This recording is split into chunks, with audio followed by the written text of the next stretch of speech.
Hi everyone, this is Elena. Today we say about the most common problem, trauma thing in our country, which is head trauma and also spinal cord injury. And we say about the commonest complication of head trauma, which is intracranial pressure. So we say about how we manage patients with increased intracranial pressure. The objective is, firstly, we have to explain the importance of limiting the secondary brain injury because this is why we are in a hospital to prevent the secondary brain injury with patients with head trauma, because preventing the primary injury is almost impossible in hospital, because preventing or mitigating the injury by itself is the primary way. Because when you say primary injury, it's the trauma which is happening during the mechanical contact of the patient with the accident. So we're like using seat belts and minimizing the spin and also avoiding any injury type would be the best way to prevent the patient's primary brain injury. So our goal is to prevent the secondary brain injury. Then we have to describe the classification of the head injuries because it will help us to manage the patients accordingly. There are different classification categories, like we classify the injury depending on the morphology, depending on the severity, and also depending on the brain injury pattern. And then we have to describe about how to properly stabilize the patients for arranging them for definitive care, because when the trauma is happening in the head, it will be sophisticated and it needs advanced care. So we have to know about how we transport patients for the definitive care.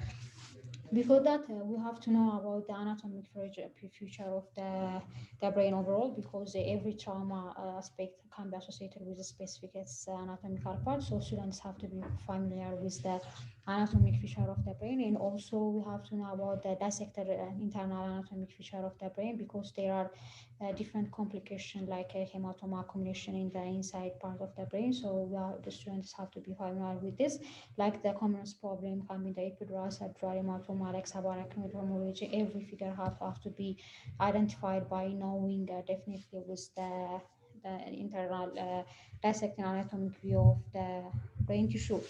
And then we see about the pathophysiology.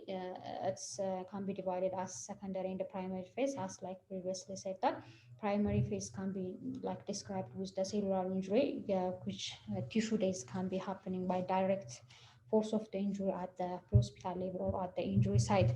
So our goal is to protect the patients from developing secondary cascade, that the damage can be complicated to the worst scenario.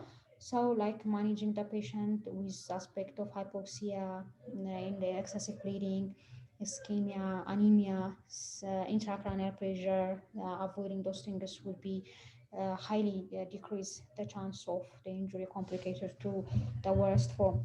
When we see the classification, we start with the seeing with the mechanism of the injury, like how the injury is happening. The first one is blunt.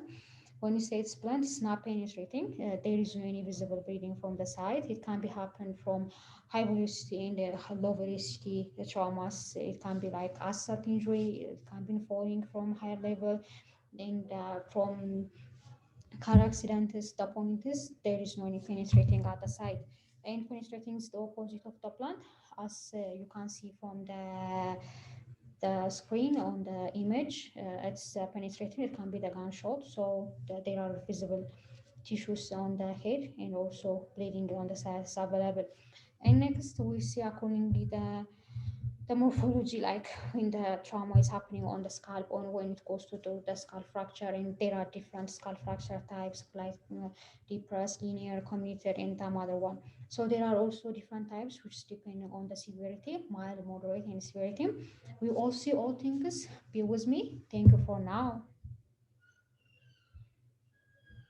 Bye bye.